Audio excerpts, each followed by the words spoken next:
Driven big game, Tim Pilbeam faces a smorgasbord of animals in Sweden. We're shooting driven game right next to a main road. And things get heated on a doorstep in Devon as police try to seize another shooter's firearms. We're giving away a PBiR Illuminator from PBiR Illuminations, priced at £90 to £130. We have news, we have hunting YouTube. Welcome to Fieldsports Britain.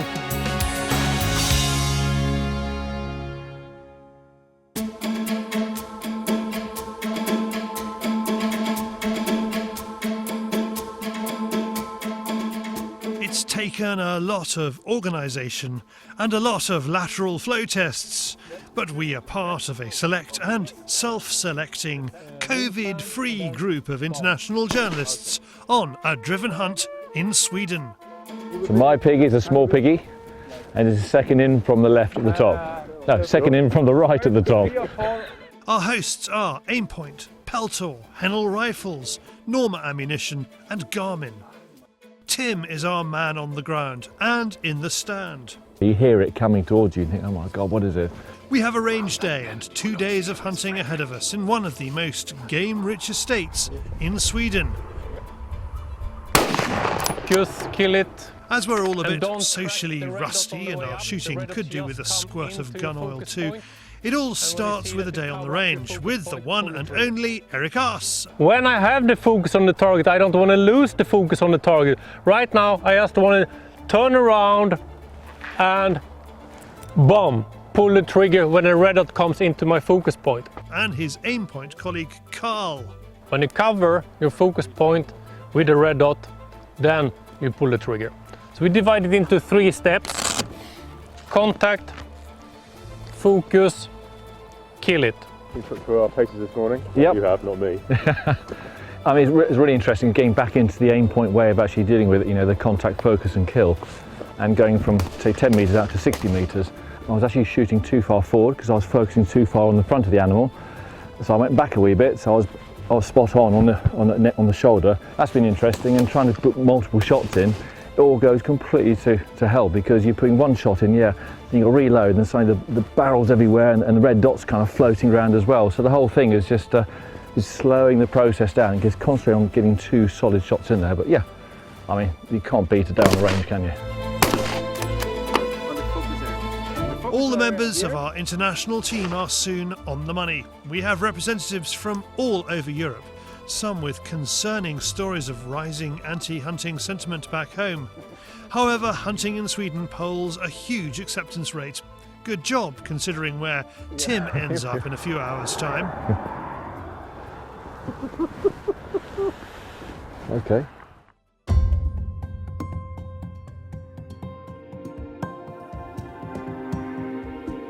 With the cobwebs blown away and the fires lit welcoming the hunting party, we get shown to our stand, and Tim has a lot to chew on. There are some serious fines for shooting the wrong animal. 10,000 euros for shooting a dog by mistake, 1,000 for a sow over 80 kilograms, 2,500 euros for any roe deer. This estate is famous for its roebucks. There's lots of rules. For instance, we can't shoot the big red stags. I mean, you can shoot one fallow buck. So there's quite a few rules and regulations, and it just takes us a while just to kind of assimilate it, break it down. Then basically, once you're on the stand, you've got to know exactly what to shoot. But I'm lucky because I've got David with me. No, don't give me that. We're all fired up and a bit nervous. Tim can shoot in every direction. Some of it will be tricky. The dogs wake the forest. The wetland in front looks like it might hold boar. I think the dog's picked up a pig over there. I think he's just chased it round over here somewhere. I'm assuming it's dog talk. We know these things really, but I think he's over there somewhere. So, really so exciting. Okay, look. Tim spots a decent adult to the right. He's not sure. It's frustrating, but he doesn't shoot. Then there's another to our left. Again, it's tricky, but we think this one is a female.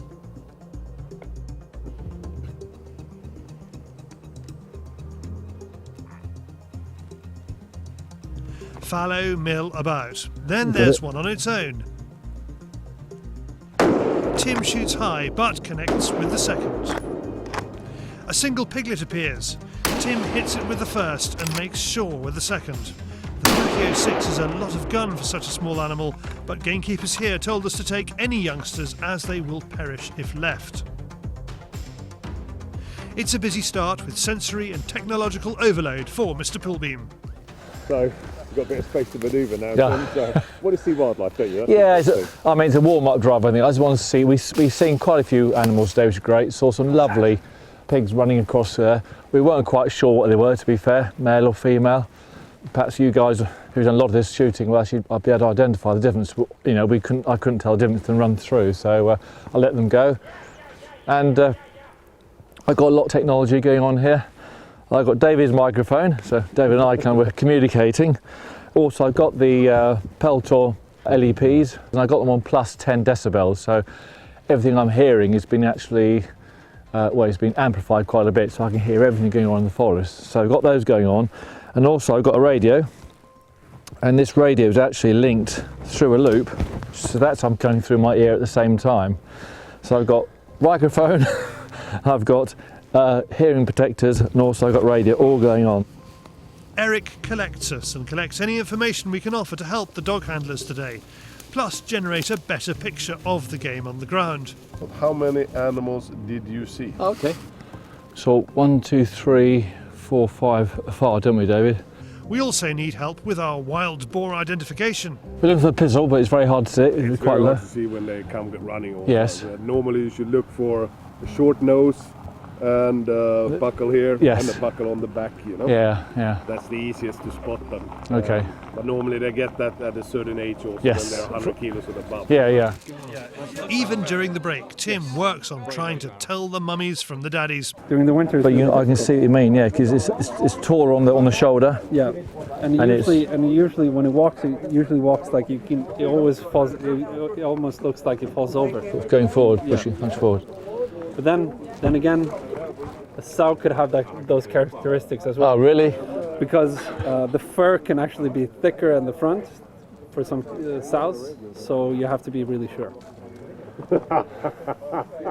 So it's not easy. Do you know, I'm none the wiser actually. I think pigs are out.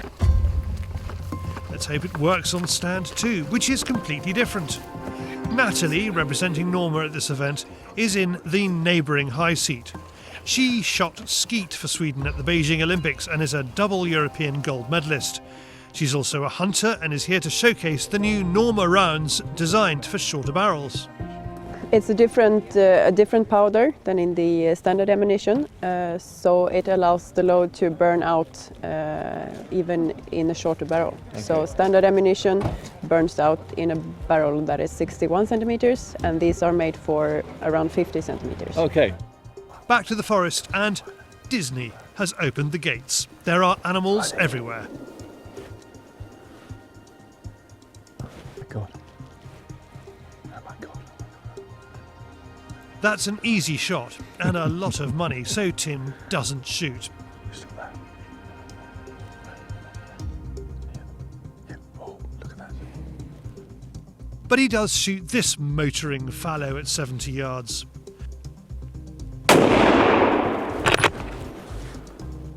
Got it.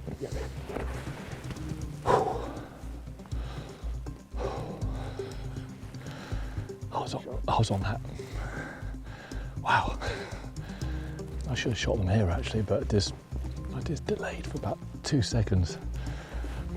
Wow, that's good. A cracking shot. It was, just followed through, just. Ooh. Trying to be cool. A lone fallow doe brings to an end our first day as guest of Stein Eriksson. The tableau is just a small representation of the game shot. There's a decent Kyler taken by our new Finnish friend, Usi. He shares a wild boar tracking tip with us. So, when we are looking at the tracks, and we know that it's wild boar, but we don't know is it a Kyler or not. So you can look now the feet? feet, yeah. So this inner one is shorter than the outer one. It's longer. So in the snow or in the field, you can perhaps see that this is shorter, so you know that the animal is Kyler. So is that only at the rear foot, the back foot? Yeah, the back foot. But it's different on a female? Yeah, it's a different on a female. So they're equal? Of course, this is not science, but usually it is so. After another 5:30 a.m. start and a feeble attempt to make us feel sorry for Tim and David, they're on the first stand of the last day. There are fewer animals on show, but then Tim pulls a great shot out of the locker just before the empty trucks swing into his view. Good job, Mr. Pilbeam. Well, I didn't see it until last thing anyway, so we both panicked a wee bit. We just came straight across the back here, swung around, and with my training from Eric, I just saw it contact, focus, looked at the animal, followed through, boom, and off and down it went. So yeah, just one of those, I think perhaps more of a reactional shot, which is what we trained to do. So good training from Aimpoint red dot sights. Tell me a little bit about, have you got the rifle out or you put it away? Oh, no, it's still here. Okay. Yeah. So this is new Hainel. So this is going to be hitting the market, I reckon they said sort of possibly early 2022. But another straight pull hitting the market within a few months of each other. Yeah. So this is the Hainel Jaeger NXT. And yeah, it's a straight pull. I'm rather impressed with it at the moment. Hainel have really kind of looked into the market very carefully. Obviously they believe in the straight pulls, but also, you know, one of the things they designed is that it's been designed with lead-free ammunition in mind. As to what it really means, I'm not too sure. They've done something with the barrel anyway and the receiver, so they're not too. They won't tell us exactly what they have done, but they're saying it's actually, you know, it will suit the lead-free market. And the other thing about it is a plastic. It's kind of, they call it bioplastic. It's not a hard plastic, it's not a single-use plastic. So once again, very much environmentally produced. So 30-06, I'm shooting a 180 grain bullet, so it's quite a heavy bullet, and it's doing the job really well. So quite a combination, really. The next stand is the one that Tim will remember.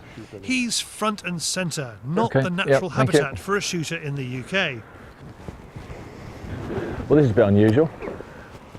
We're next to a main road here, and they're driving the deer from to the left of me and also to the front of me as well. So we're shooting driven game right next to a main road. So this is the wonder of being with Fieldsports channel. We've got no idea where we end up half the time. So this is unique anyway. So we've got one fence here which has apparently stopped the animals jumping across this part of the road. It's all completely open. Wow, look at that. We've got deer about 200 metres in front of us. One thing about having game in front of you, it does focus the mind, and when things start happening, the traffic evaporates. Could be interesting, guys. Fallow, isn't it?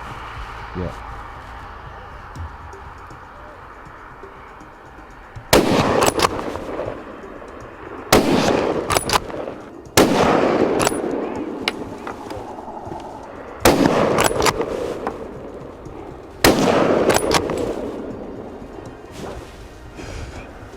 In the UK, I would have thought we had probably a visit from the police. Somebody would have reported us with guns next to the road.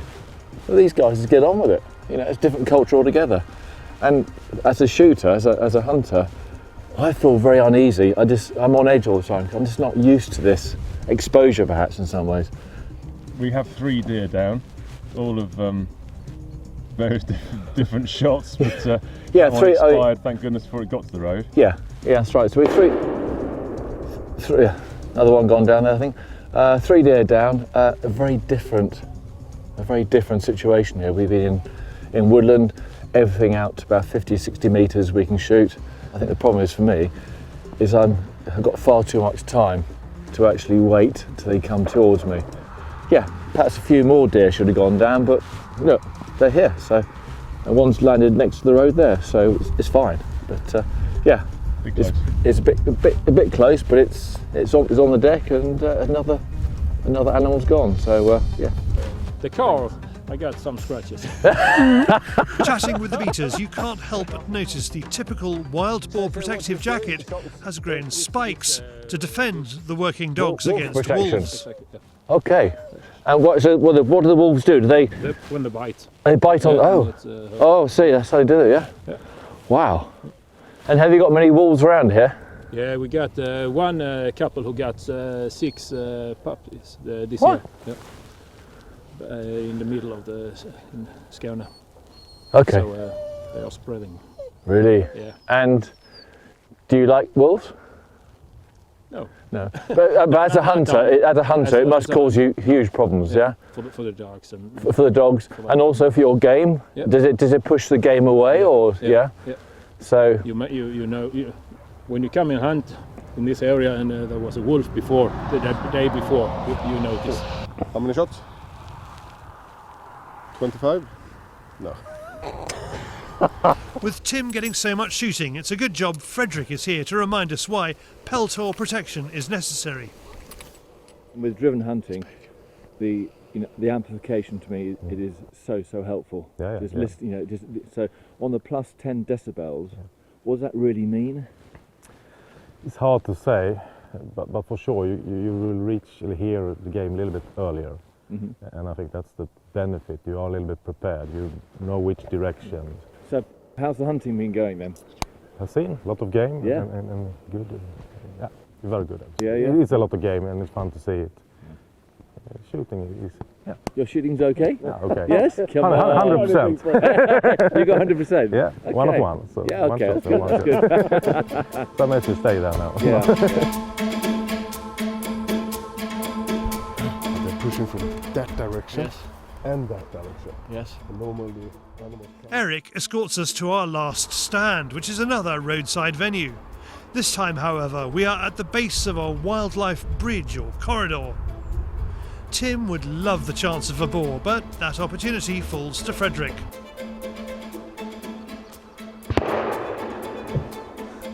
The rest of the sounder heads up and away.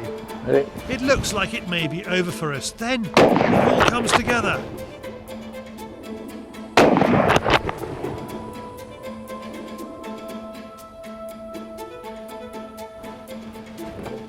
Can't see it yet, there it is.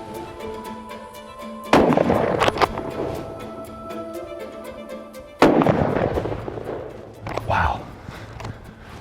3 down and plenty more deer coming around this way. That's exciting shooting, isn't it?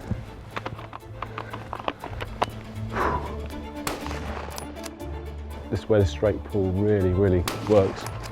It's so fast to recycle as well. You just maintaining that position with the gun. And that's the beauty of a straight pull. 3 fallow on the ground, all taken cleanly with both eyes open and a red dot guiding the way. We celebrate with a fire. Not really, but Natalie tells us that the Norma packaging doubles up as an eco-friendly fire lighter, and it does. It's been a wonderful Aimpoint event and one really to relish given the challenging travel restrictions. Thank you to them, the other brands and to the sporting journalists for making it a trip to remember. To find out more about the kit that Tim gets to play with, check out the description below. What an amazing trip. Excitement, adventure. No, it's David on the Fieldsports Channel News Stump.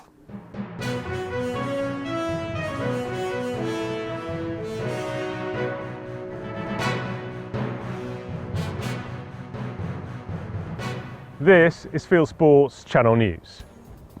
DEFRA may have lost its fear of wild justice. In a recent ruling, the Westminster Government Department says that you can now shoot corvids to protect game birds as well as livestock. DEFRA and its Natural England agency made the mistake of rescinding the general licences in 2019 after legal action by Wild Justice, replacing them piecemeal after allowing unprecedented damage to crops, livestock and wildlife by pest species. DEFRA is now unbending and listening to the concerns of gamekeepers and other country people. A spokesperson says his department made the change after gamekeepers asked for more clarity about whether game birds counted for the purposes of pest control as livestock. Natural England has issued the general licences in England for 2 years, starting on the 1st of January 2022. Devon and Cornwall police are refusing guns seized by shooters to be passed on to local RFDs. Certificate holders who had their guns taken in a wide-scale gun grab by Devon and Cornwall police in the wake of the Plymouth shootings in August last year report that the police will not release their guns for collection by local firearms dealers. Some of the shooters say they've been planning to sell guns in order to fund expensive Crown Court appeals against the revocation of their certificates.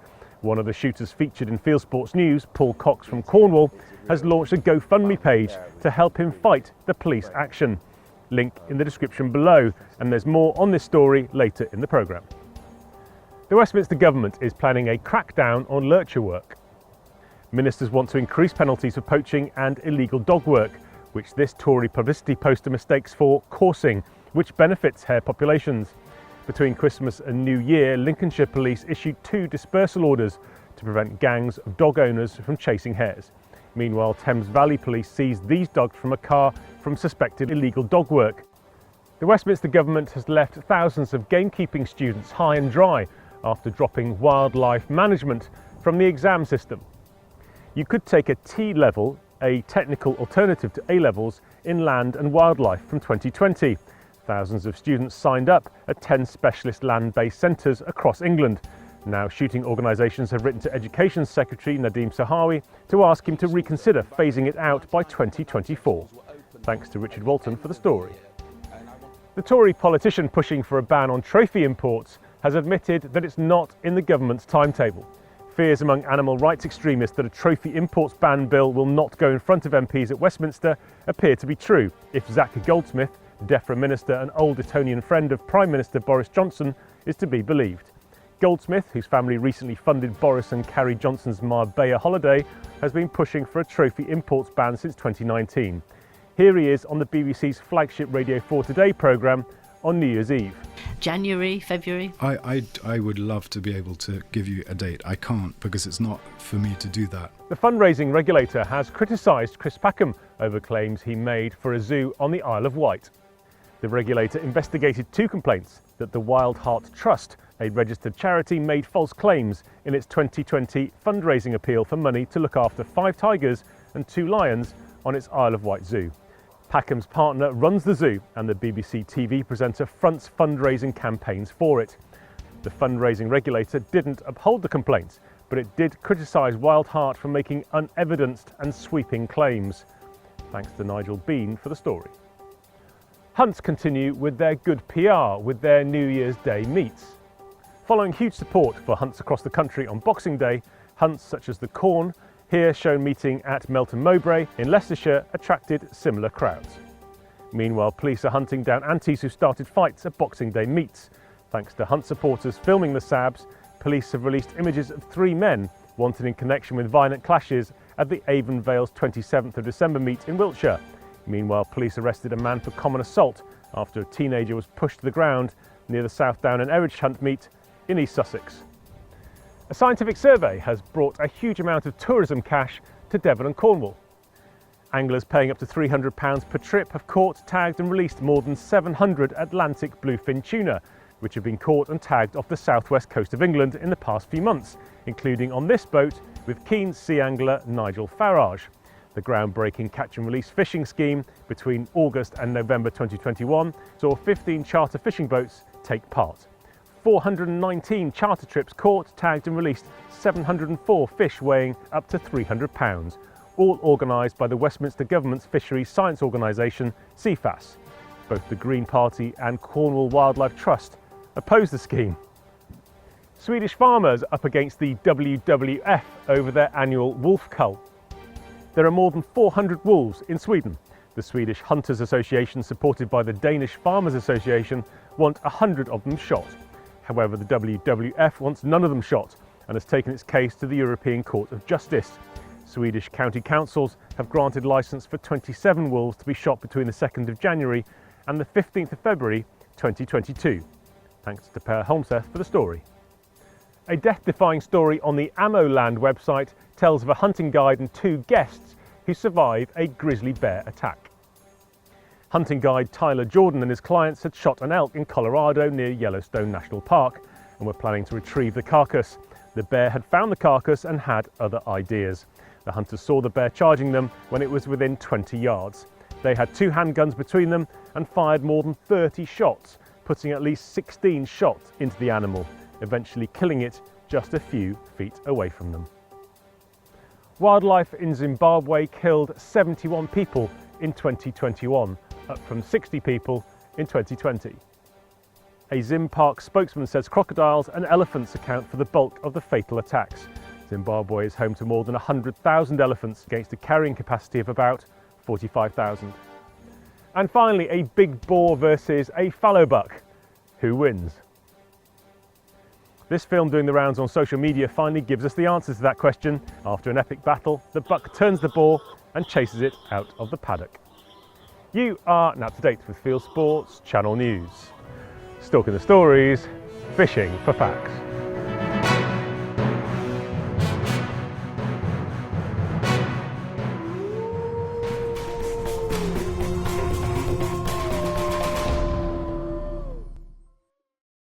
Thank you, David. And a quick word about the Fieldsports Nation. This week, our prize draw is for a PBiR Illuminator priced at between £90 and £130 from PBiR Illuminations. Website in the description below. To enter the draw, watch Fieldsports Extra for instructions. To watch Fieldsports Extra, join the Fieldsports Nation. Link to that in the description too.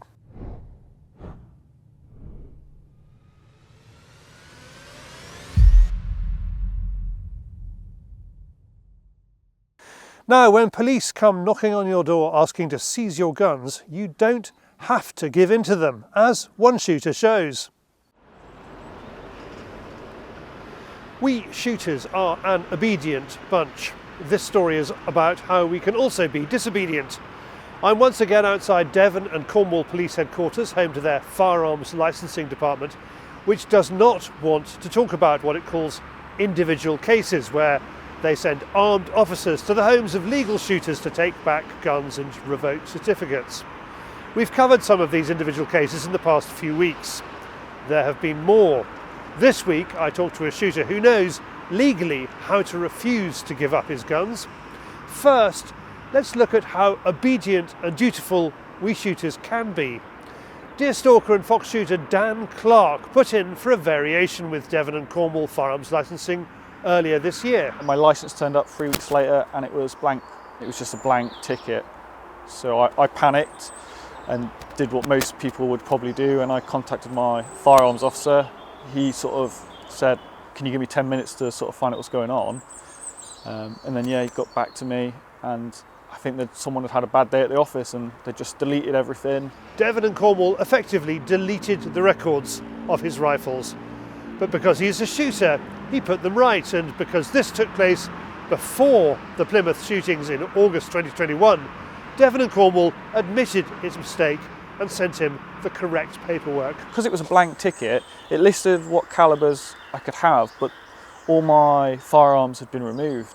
There was nothing stopping me from going to Ian Hodges and picking up 4 new rifles and then walking out the door, and no one had been none the wiser. All my 4 rifles on my ticket were just gone. Not on my ticket, they weren't on anyone else's ticket, they were just gone until I raised the question and said, I think there's a mistake been made. Something similar happened to Adam Troman, whom we featured recently. He had his guns removed by armed police.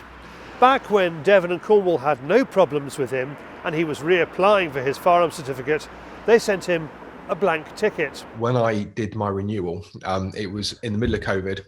Yeah. I rang them up and said, you've not sent my license back or my certificate back. You know, I've got firearms and shotguns. And she was so rude. She went, it's your responsibility to go, I've got this in on time. I said, I have got it in time. Next day, it's on my doorstep. They must have missed 50% of my guns. You know, I've probably had 15 guns. There was firearms missing. And I rang them up and said, you're missing a load of stuff on my ticket. Do you know what they said? They said, write them on yourself. I said, I said, you want me to write my firearms on my certificate? Like Dan, Adam sent his certificate back to the police and asked them to make the changes. Whether or not this shows incompetence by Devon and Cornwall, it shows duty by shooters, because that's what we're like. We don't want to put a foot wrong in case it leads to police revoking our firearms certificates. But are we too obedient? Here's what happens when a shooter who knows what he's doing refuses to hand over his firearms. It was just gone midday. There was a knock on the door. Opened the door. 2 police officers there, 1 female, 1 male. The female was in front. The male was just outside the porch. She asked me who I am. So she said, "Are you Christopher Hart?" And I said, "Yes." She said, "This is going on memory now because this bit wasn't actually recorded."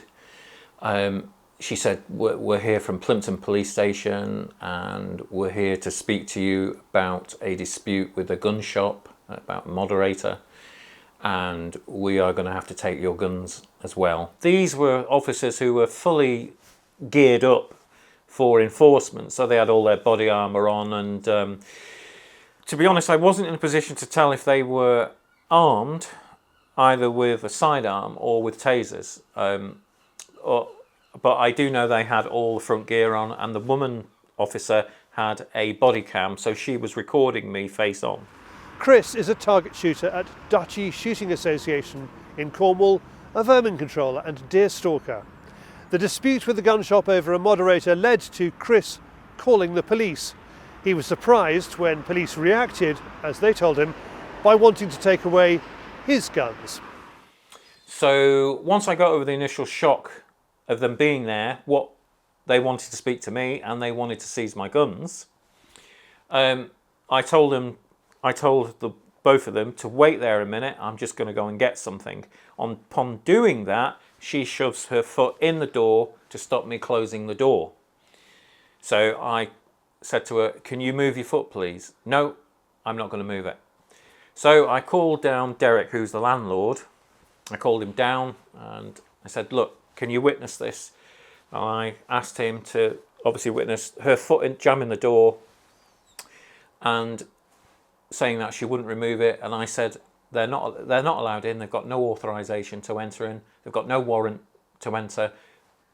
Do not let them in. What happened next shocked Chris more than the arrival of the police in the first place. The woman, I think it was the woman, or it could have been the man, he said something about the Keyham shooting. So I said, what are you talking about? And they said the Keyham shooting that happened this year. So then the penny dropped, and I said, what's that got to do with me? Chris made an audio recording of the interview, as well as the CCTV footage he has. Here is what the police officer said to Chris. And it's not just yourself, this is happening a lot. We're doing a lot of looking after people's weapons whilst the review takes place, and I'm sure you can understand that given recent events. Well, I realised that this was a far bigger agenda going on than just me personally. That, this was a statement that because of this incident, that this tragic incident that had happened in Plymouth, there was now, the Devon and Cornwall police were put in a policy to basically take everybody's guns away from them. That's how it appeared to me, and from what he was telling me.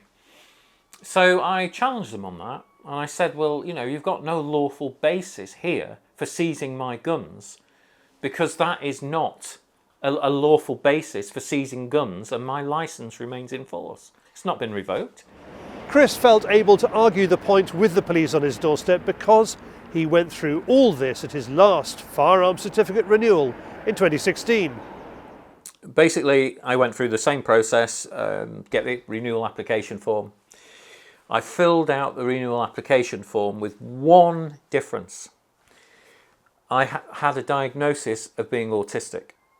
So that diagnosis came in 2013. What I didn't know at the time is that they were obviously jumping off the ceiling because I had a new diagnosis.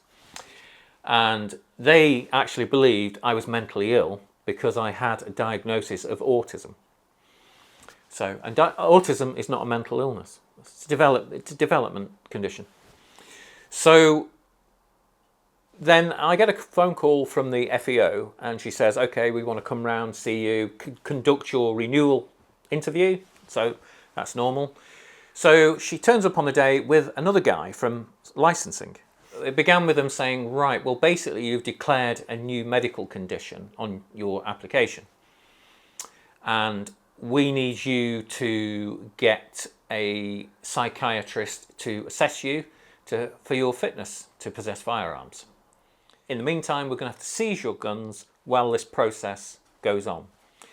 So, of course, this was my first time at ever a seizure or been under a review process, so I didn't have a clue what was going on. I did surrender my guns at the time, and I went through the process. I had a psychiatric report, I was given the all clear, and I got my guns back. So effectively what they were saying is because I was diagnosed with autism, I automatically met the condition that I posed a danger to the public, or that it was likely I would cause a breach of the peace. So they were tarring, and these were the words from the BAS firearm team, they were targeting all disabled people with the same brush. It was direct discrimination. Chris eventually extracted an apology from the police as well, and the 2016 fight for his guns gave him confidence to see off the 2 police officers on his doorstep in 2021. Since then, he's moved his guns to an RFD so the police can no longer seize them. Other people in Devon and Cornwall who allowed seizure are having trouble getting their guns moved from the police to local RFDs. It seems the message that Firearms Licensing wants to put out is that once they have your guns, you will never see them again.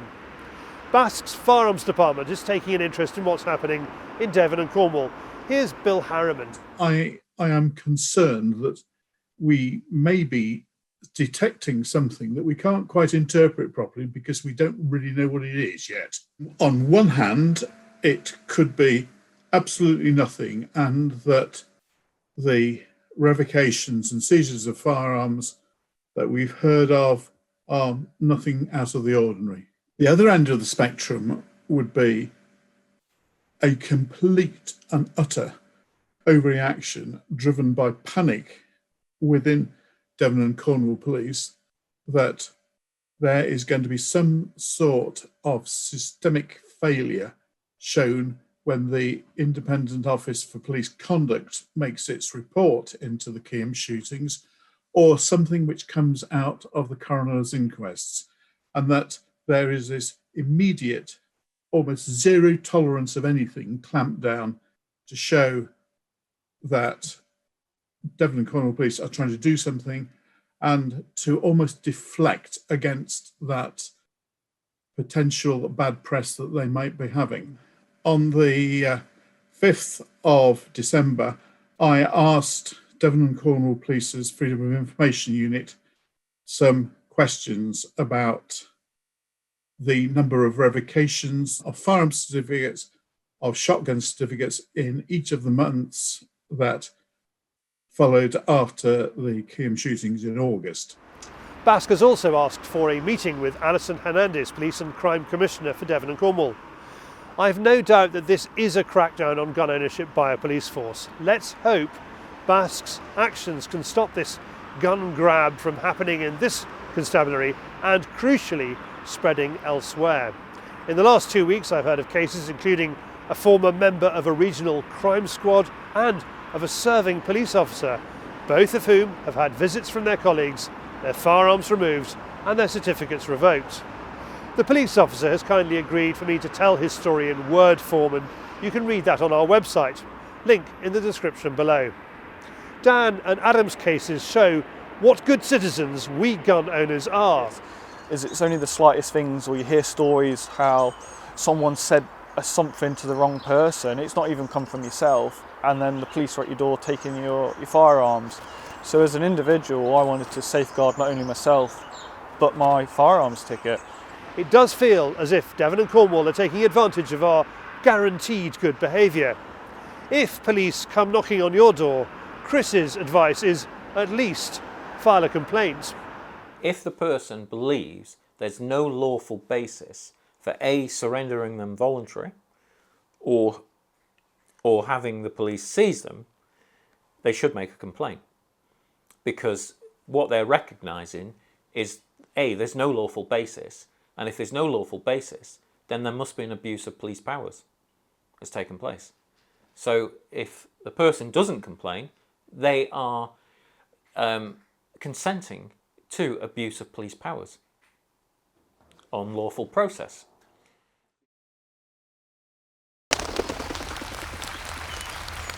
Now, this week's podcast is not on hunting, shooting and fishing at all. With minds turning to booking summer holidays across the nation, we in the countryside will once again see a lot of visitors this year. That's good news if you're a farmer or a landowner who's diversifying into growing tourists, as two experts in this field explained to me at the Carter Jonas Game Fair Theatre in July.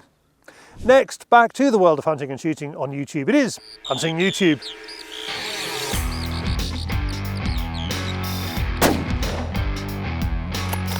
This is Hunting YouTube, which aims to show the top hunting and shooting videos that YouTube has to offer. Thanks to Danny Boyle for this, showing off Verny Carroll shotguns in Scotland, though he says it's a no from him on over and under for grouse, adding just because we can doesn't mean we should. Here's a YouTube trailer for a feature film that's in cinemas on the continent. I have shown it before. The reason for showing it again is that it's by the excellent Swiss filmmaker Mario Toys and it's now on demand on Vimeo. David from Predator Protection UK sends me a film from one of his home county's high seats. As he says, it demonstrates the ballistic qualities of a nylon-tipped lead bullet. The South Somerset ferreters are back and ferreting a wet day, and the rabbits bolt nicely. Robin Foxer is out for a cracking night's ratting. He calls it best one in a long time. Thanks John Bailey for his review of the infrared tube TD50L, which he likes and sells in his Bailey's Shooting and Countryware shop. Marco Martilla from Finland's weekly contribution to Hunting YouTube is in memory of American hunting writer R.G. Bernier this week. This video shows how to track and hunt white-tailed deer in the snow. And finally, lots of chat online about this film from Tau Fledermaus, and thanks Rob Pollock for suggesting it. It's about YouTube's new rules on films it will run ads next to. We cover our production costs with product placement. We don't rely on YouTube. And there, see how I didn't say stop whinging. Oh no, I did. That's it for this week. I've put all these films into a playlist for you. Click on the eye symbol top right or check this film's description. If you have a YouTube film you would like us to pop into the weekly top 8, email me the link, charlie@fieldsportschannel.tv. Well, that's it for this week. If you haven't done so, please whiz over to our website, fieldsportschannel.tv. Click to like us there on Facebook and on Instagram. Follow us on Twitter, subscribe to us on YouTube, pop your email address into our register page and we'll contact you about this show, Fieldsports Britain. It's out UK time, 7 p.m. every Wednesday. And this has been Fieldsports Britain. Good hunting, good shooting, good fishing, and goodbye.